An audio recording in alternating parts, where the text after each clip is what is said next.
Hello, everybody, and welcome to the third Pat's Pulpit pregame preview. I am your host, Rich Hill, and with me, as always, is Alec Shane. Alec, how you doing? Rich, I'm a little nervous. It's week 3 of the preseason, and you know what that means. The entire year hinges on tonight. This game is so important that if something goes wrong, if somebody doesn't look good, if the team looks flat, that's it. The season's over. So I'm sitting on pins and needles here, Rich. What am I going to do? This is the most important day of the year, more important than the Super Bowl. I think right now, my base expectations, I'm just going to jump right into this. We're expecting running back DJ Foster to play tonight. I'm very, very excited. He has been hyped up this entire summer, and he has not been out there for the preseason yet. But my thought here is he needs to average over 5 yards per carry or 5 yards per touch, whatever it is. He needs to pick up 100 yards on the day, or else he's a total bust and his career is over. But if he picks up those 100 yards, he's making the Hall of Fame. So I'm just tempering my expectations a little bit, Hall of Fame or bust. That makes sense. Again, it is week 3 of the preseason. It's time to have these expectations out there, set them in stone, and know what you got coming in. With a running back group as set in stone as the Patriots already have. So everyone's so firmly entrenched in their spots at the running back position. Foster has a long road to hoe to get in there. So Hall of Fame or bust seems very reasonable to me. Oh, no, it's true. If Foster goes out there, he can take Dion Lewis's job. I know that Bill Belichick loves nothing more than to put a running back out there on the field and just leave him there forever. There's no risks whatsoever. He'll just say, you're the starter and this is your job forever. So death do we part. Yeah, it's true. I'll tell you who is starting, though, today, Rich. Jimmy Garoppolo. That's definitely happening. All sources point to Jimmy G getting the start, despite the fact that Tom Brady did travel to Carolina. He is dressed, expected to play, but Garoppolo's getting the start. Not overly surprising, to be honest with you, but I'm sure there are some people out there that figured Brady would start, come out there with the ones. I think the last time that Tom Brady subbed out not as the starter when he was healthy was 2001, the Mo Lewis game. So it's been a long time coming, and I'm wondering how Brady's going to feel about having to take a backseat to Jimmy G.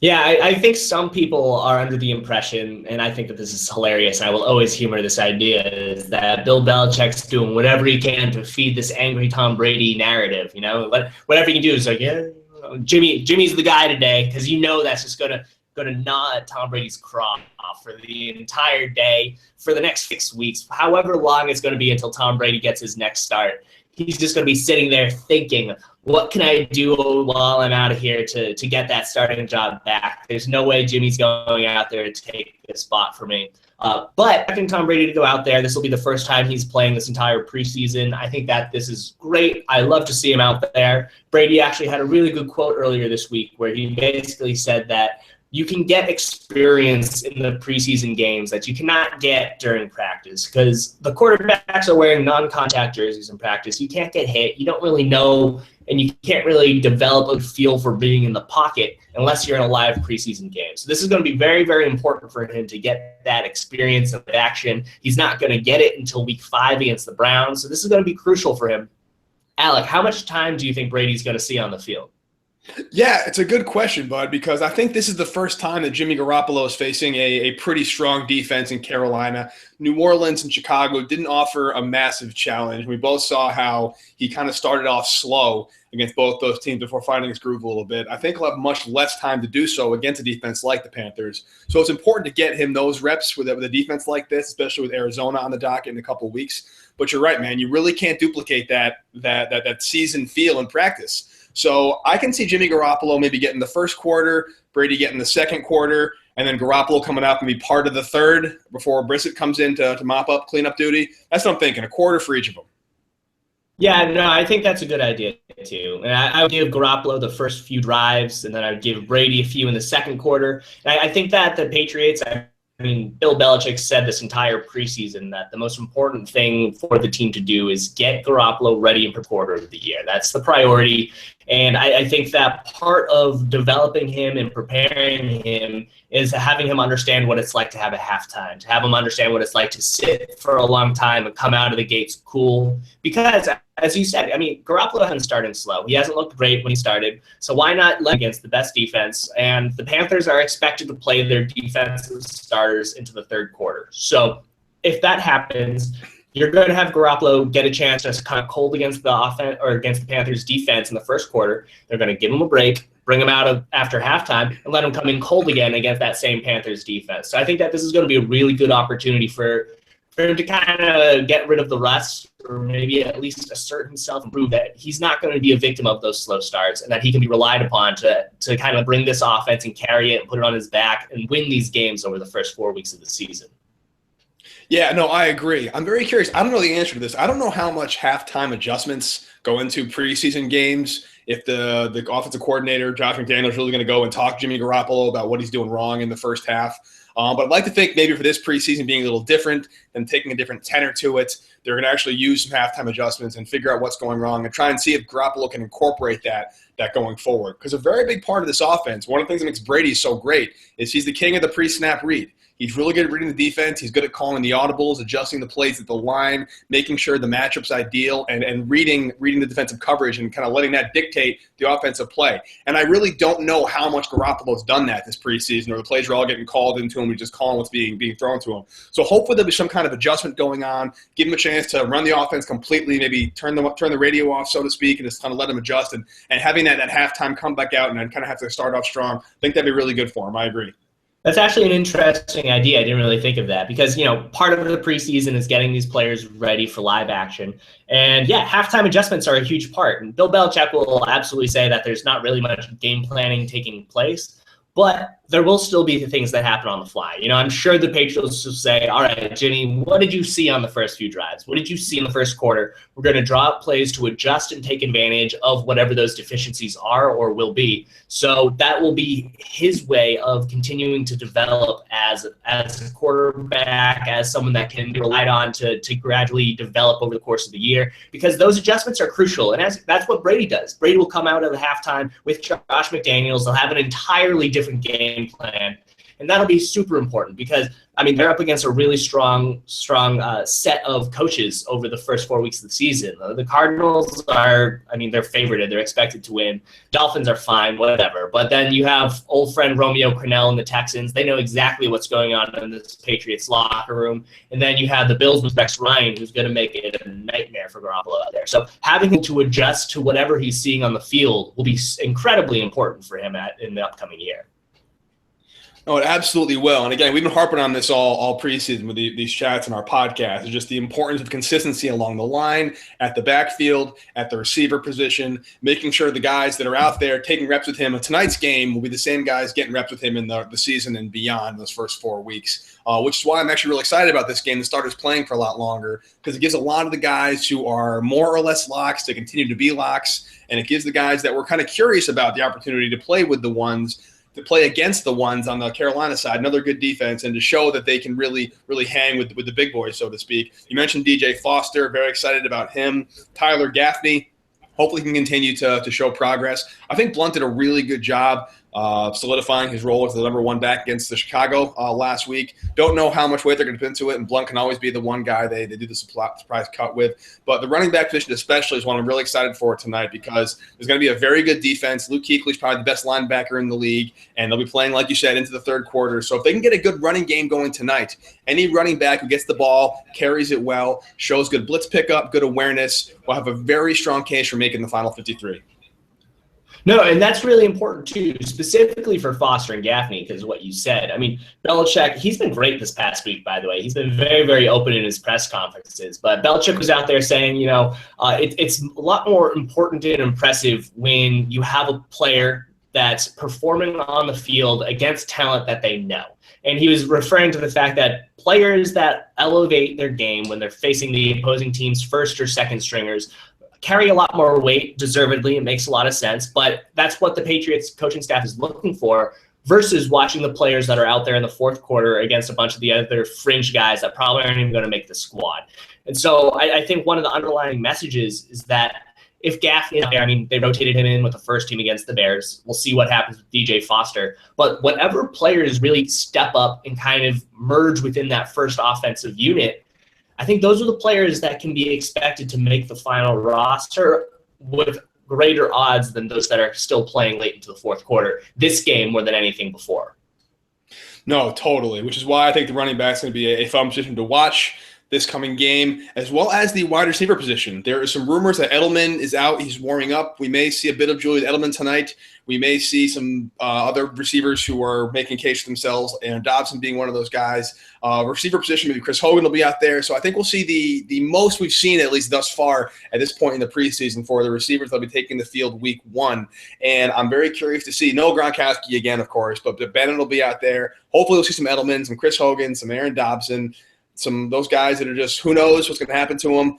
And having these guys out there for this game against good defenders, I'm curious to see how the Panthers handle life without Josh Norman. I'll be watching for that just as a football fan, so I'm curious how they moved on from him in the cornerback position. But I think this is a big chance for a lot of the receivers, which is probably one of the positional groupings that has the biggest question mark, the most shakeups, and the least number of spots to go around for the most number of bodies, with the exception of probably the DBs, that they can get their reps in and catch passes from Jimmy Garoppolo in a real game environment. No, I think that's true as well. And when you look at what's been happening, this is Brady's first game back too. So not just getting them to develop the rapport with Garoppolo, but this is probably going to be their last chance to get them in that live action game that we were talking about earlier. This is when Brady's going to be out there with Martellus Bennett, with Chris Hogan. These are 2 new faces that are expected to be very, very crucial to this offense for the entire season. So this is going to be his only real chance. Maybe he'll only get a quarter with them, but I think that more than anything will just show where they currently stand. I'm hoping that they light it up. Same thing, we were talking a little bit with DJ Foster and Tyler Gaffney. I'm really hoping that AJ Derby goes out there and has another big game, because he has become a huge favorite. I love watching him play. He's drawing comparisons to former Colts tight end Dallas Clark. I think that he's out there as a great receiver. He's a tough guy. He's not the best blocker, but he's growing. And I think that he's shown enough savvy that he fits into the offense. He knows the routes. He can find places to sit in the coverages, and he's developing a rapport with every single quarterback. So I'd love to see him go out there and not just perform with Garoppolo, but to succeed with Tom Brady, because I think that having some better success with Tom Brady means a lot more for whether or not he's going to make the final roster. And we don't need to look any further than that, than looking at the center competition, which we should probably touch on a little bit. Brian Stork and David Andrews. Brian Stork has been traded to Washington. News broke that Tom Brady was a little bit, he was leaning towards David Andrews a lot. You know, he really appreciated that he understood the offense, that he was a tough guy, you could rely on him. 3 things that he did not believe Brian Stork brought to the table. So just kind of same thing that we're looking for with all of these young players and rookies that are at the skill positions, is that if they can be someone that Tom Brady can rely on, then they have a pretty good shot of making the team. No, that's totally true. We should come back to the offensive line a little bit, Rich. But while we're talking about AJ Derby and kind of closing out this receiver discussion, you made an interesting point and a good point about how much Jimmy Garoppolo has enjoyed playing with Derby. He's become kind of a safety blanket of his, a favorite outlet of his. And right now that might be enough to get him on the team. Now, the problem, obviously, is that the tight end position is very, very heavy at the top in Gronk and Bennett, and they're locks to start week 1. And having him not caught any passes from Tom Brady, should Derby come out tonight and say have a great rapport with Jimmy Garoppolo, but him and Brady never connect once, they don't really see the field together, they can't really quite click. Do you keep Derby on the roster, if nothing else, for those first 4 weeks, and maybe he sees more playing time in those first 4 weeks because Garoppolo has developed some rapport with him? Or will there be a kind of situation where Brady, like he did with David Andrews and Brian Stork, be like, screw this guy, get him out of here, I want the tight ends I want? How do you kind of balance the guys Brady really likes versus the guys Garoppolo really likes? Well, I think that's kind of fun to think about too, because you look at the wide receivers and whether or not they'll be available. Danny Amendola hasn't played yet. He might be on the PUP list to start the year. He might not play until week 6, 7, or 8, so he could be out there. So in the meantime, the Patriots are going to have to find a spot to fill. So why not do it with Derby? I always thought that the past 2 preseasons, we always saw Jimmy Garoppolo have this phenomenal rapport with Brian Tims. Tims did nothing with Brady, but he always stuck around on the roster because he showed a lot during practice. He showed that he had the potential because he was doing it with Garoppolo, and there was always that hope that perhaps it would ever convert to doing it with Tom Brady. So I think that if the Patriots need that extra roster spot, maybe Derby could even take Brady's spot while he's suspended. You know, they could put Derby on the roster, let him develop with Garoppolo. If he proves himself, then yeah, maybe he'll stick around forever. If not, cut him, no harm, no foul. Potentially he can stash himself back on the practice squad, because if he doesn't do well, then that probably means that he's not going to be claimed on waivers by any team. He might wind up on the practice squad. So I think that you roll with Derby right now. The big question mark right now is whether or not you keep Derby or you go with Clay Harbor, who is more athletic, possibly he has more experience, but I mean, Derby's outplayed him at every stretch. So do you think it's a situation right now where it's going to be Derby or Harbor? Absolutely. It's either Derby or Harbor. I think that, Bennett and Gronk are your number one, number two. I think that Devlin is pretty much assured as a lock as well because, he is the fullback on the squad. The running game, it looks so much better with him. I was just watching the tape. All right, you remember last year when the Patriots used Shaq Mason at fullback? You're using your offensive guard who's 6'1", 6'2", 310 pounds. You're like, all right, we want you to be a fullback because we expect that you're good in space. You can bull down a linebacker. And it just didn't work. He more like whenever they opened up a lane, Shaq Mason would clog the hole and there'd be nothing they could pick up after it. Where I just watching it over the last 2 weeks, specifically last week, they used Devlin in that role. He does such a great job of clearing up the traffic. You can see how much success Blunt has had behind him, specifically last week with Devlin as a lead blocker. I think that Devlin's a lock as well. And so you're looking at those three guys making the squad. So yeah, I do think that it comes down to Derby or Hogan or Harbor. I think that Derby has shown a lot more. I think that Harbor will need to have an exceptional day. If not, I could see him very possibly being another one of the cuts before the Patriots trim down to 75 players. Tell you, man, it's things like this where you realize I don't know why you and I even bother talking about things in the offseason because we both had roster locks for Clay Harbor based on his contract and based on how he's going to play. And here we are talking about him maybe being cut before the season even starts. And that's just the way it is. And that's why football's so great. You brought up Shaq Mason, which makes me maybe a C- transition into the offensive line, especially the right side of the offensive line. We're learning that Sebastian Vollmer went to IR, then off IR, now he's on the PUP list. So basically no right tackle for the first couple of weeks till the status with him is locked in. Marcus Cannon seems to be the guy, maybe Josh Klein at guard. The right side of the offensive line is now a big question mark. I think we're set at left tackle in Nate Solder. We're set at left guard in Joe Tooney. We're set at center in David Andrews. But then for the right guard, right tackle, who knows? And that's an important thing that we got to figure out today. So offensive line consistency is something else to watch for in tonight's game against the Panthers. Yeah, absolutely. I think that it kind of the narrative a little bit too with moving Brian Stork is that he was the versatile guy. He could back up everything. There was some potential thought that, maybe he could eventually convert to guard too if David Andrews outright won the spot.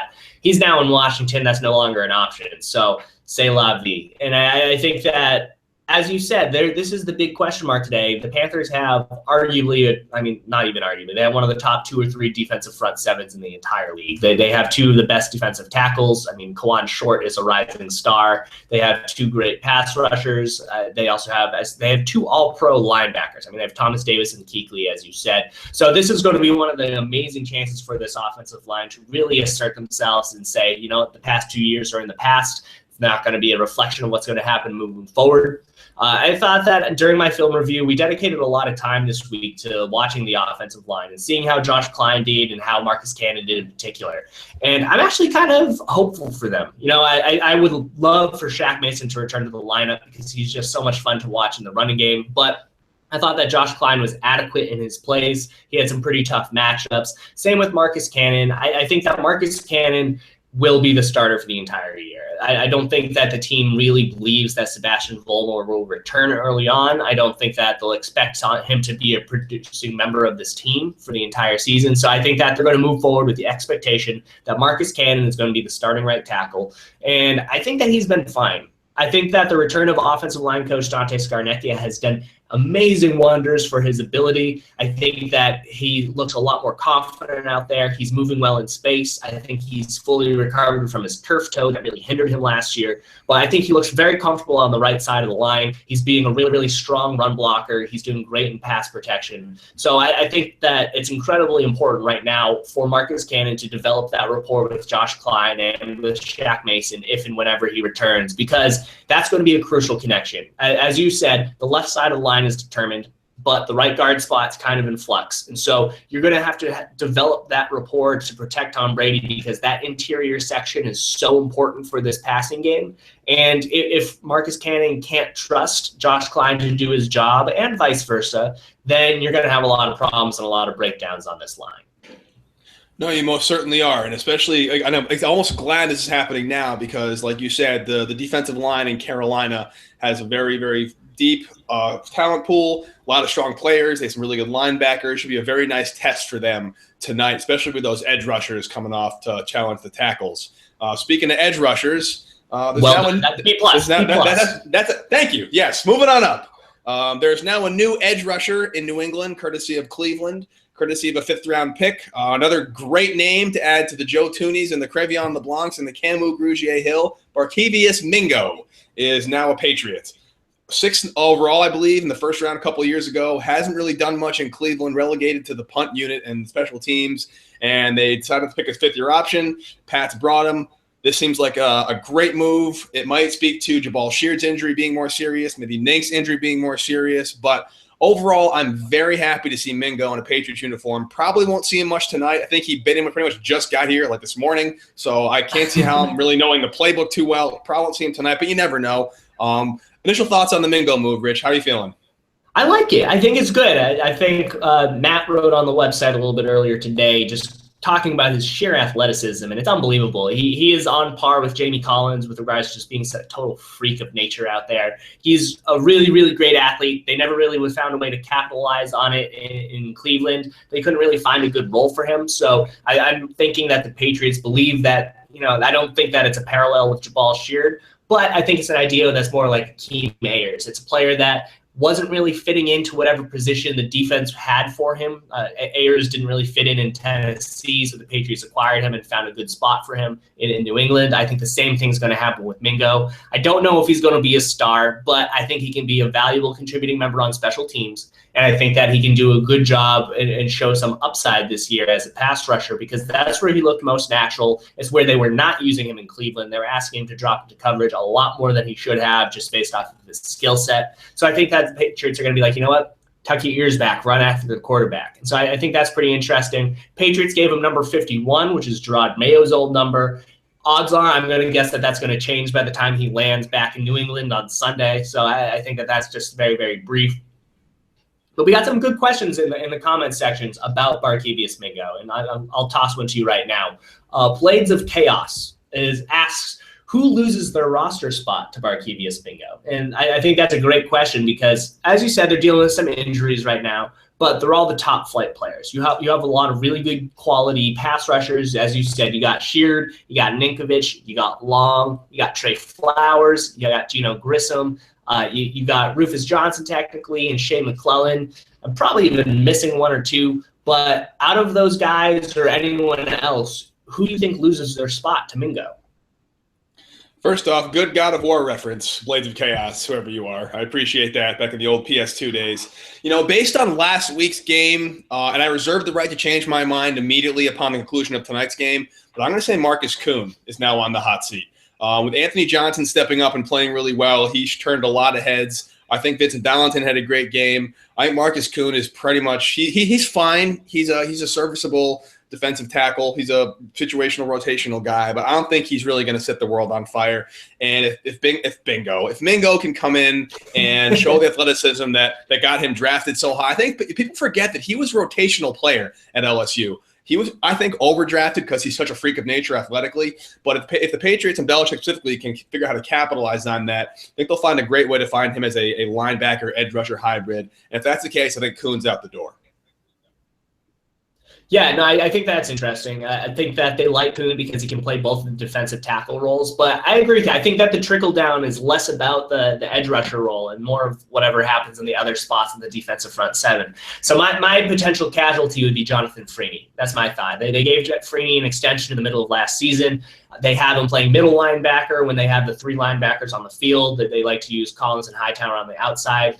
I think that when you bring Mingo out there, they can put him on the edge a little bit, maybe put him on the weak side, put Jamie Collins on the strong side, and then put Hightower back in the middle. It kind of puts them all in very comfortable roles. I think that maybe even Collins can stay on the weak side and just let Mingo rush the quarterback in the Sam spot. But I think that he will play a similar function as Shea McClellan. I think that they like the fact that he can line in so many different places in their defensive front seven. But this is a very, very interesting quote from Gerard Mayo, the person who had the number 51 beforehand. Gerard Mayo was on Comcast Sportsnet with Tom Curran talking about the Patriots' style of defense and how they effectively run a 5-2 front. And the idea there was that the Patriots, they have 2 defensive tackles, and then they have one guy who's like a pure edge guy, whether it's Chris Long or Jabal Sheard. It's one guy who's like consistently going to rush the passer. And then they have 4 guys that are just flipping everywhere on the rotation, whether it's Ninkovich, whether it's Hightower or Collins, who are 2 really, really great pass rushers. You have so many different guys that can rush from so many different positions that you could always send 4 players at the quarterback from 7 different spots. But the quarterback will never know where it's coming from, and the Patriots will never have to sacrifice a player in coverage because they will always be able to drop the other guys from that line. So I think that Mingo is another player that fits perfectly into this scheme. He's someone that you can rush after the quarterback. You can also drop him back. He adds that versatility that I think Belichick loves in that defense. So whether or not he fully becomes a star here or even becomes a valuable member, I really like the idea behind it. It's a super cheap trade move. It costs nothing for them. A future 5th is chump change essentially for a former top 10 overall pick. That was kind of an answer to the question from Pat Terrific 2, who wanted to know about how Mingo fit into this defensive front. I think that they really liked his versatility. Before I have one last question for you, Alec, as we move on to the defensive backs here.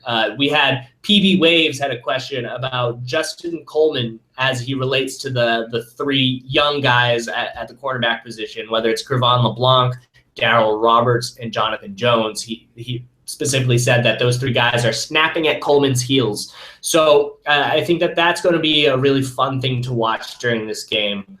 Who do you think will stand out this game? Do you think Collins' spot is in jeopardy whatsoever? Or do you think that this is just a case where he was playing against some good caliber talent last week and he's going to really reassert himself this week? No, that's a good question because I think you and I both had Coleman slated in right behind Logan Ryan and Malcolm Butler in the offseason as kind of the nickelback, the slot guy, with those guys locked down on the outsides. And he hasn't really done much this preseason. He's gotten actually dominated this preseason. He hasn't looked good. Almost every time a big play comes up, he's the guy that's on the back end of it. Meanwhile, you have Jonathan Jones playing well, Cre'Von LeBlanc making a name for himself. E.J. Biggers, D'Angelo Bentley have been cut ever since, but Dale Roberts had a much better game toward the end of the game against the Bears. So there are in terms of just the preseason performance and what they brought to the game in 2016, I think Coleman's actually the worst defensive back on the team. Now that said, Coleman is proven and tested in games that actually matter, and that's I think has to carry some weight. So at this point, I think that he is safe. However, another bad performance tonight, he might find himself playing deep into the 4th quarter against the Giants, and that's where you don't want to be. So I think this is one of the make or break games for Justin Coleman tonight. That's very important too, and I think that he's kind of slowly been dropping. We've seen 2 great performances out of rookie Cyrus Jones. He's been around the ball a lot. He's recovered a fumble in the first week. He forced an interception in the second week. So he's really been around. I wouldn't be surprised if the coaching staff already views him as being that 3rd guy in that lineup. And with Logan Ryan, I mean, he's back from he's been in practice, but he shed his non-contact jersey. So I think that he's going to be participating soon, hopefully. But Cyrus Jones has definitely made the most of his opportunities, while Justin Coleman has not. And so I don't think Coleman's spot is in any jeopardy. I think that he's a really great athlete. I think that they like the fact that he's done well in the system. And as you said, he's played well when the games mattered. But he's also really done well during practices. And I think that the coaching staff has said time and time again that, we're going to value practice a lot. But we also understand that you need to be able to perform on Sundays in order for you to be a contributing member to this team. So I think that he's going to have to do very well against the Panthers today. And I do think that they're going to have that 4-man competition in week 4 against the Giants. I would not be surprised if we saw Coleman with LeBlanc, Roberts, and Jones kind of holding down the cornerback spot, just rotating for all 4 quarters against the Giants, as you said. No, yeah, totally. I mean, I think we're, Logan Ryan, Malcolm Butler, Cyrus Jones, they're all locks. I guess a question we should also ask ourselves as we decide if Coleman makes the team or not, or who makes the team, is how many defensive backs do the Patriots keeping this year? How many defensive backs?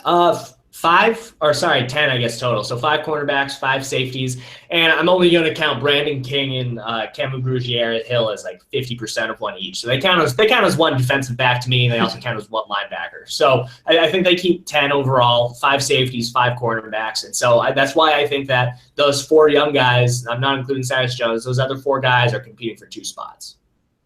Interesting. Yeah, and if that's the case, then I think the two standouts thus far in the preseason are Crevion LeBlanc and Jonathan Jones. So I think if cuts happen right now, those two guys make the roster, and that leaves Justin Coleman on the outside looking in. However, like we said, there's still some time. Who knows what's going on in practice? There's always these guys that the coaching staff is super high on. They say great things about that. When we look on the field, we're like, what the hell are they seeing, these guys? James White, great example of that. For about 2 years, James White did nothing. And all of a sudden, he's become a versatile key to this offense. So if the coaching staff's high on him, that's one thing. But in terms of on-field performance, I think it's a really big night for Coleman. No, absolutely, and I agree. And I think that this is going to be a big day for a lot of players, as this is going to be their last real chance. The final roster cuts are coming up. Teams have to trim down to 75 players by August 30th, so this is their last real chance to show what they got.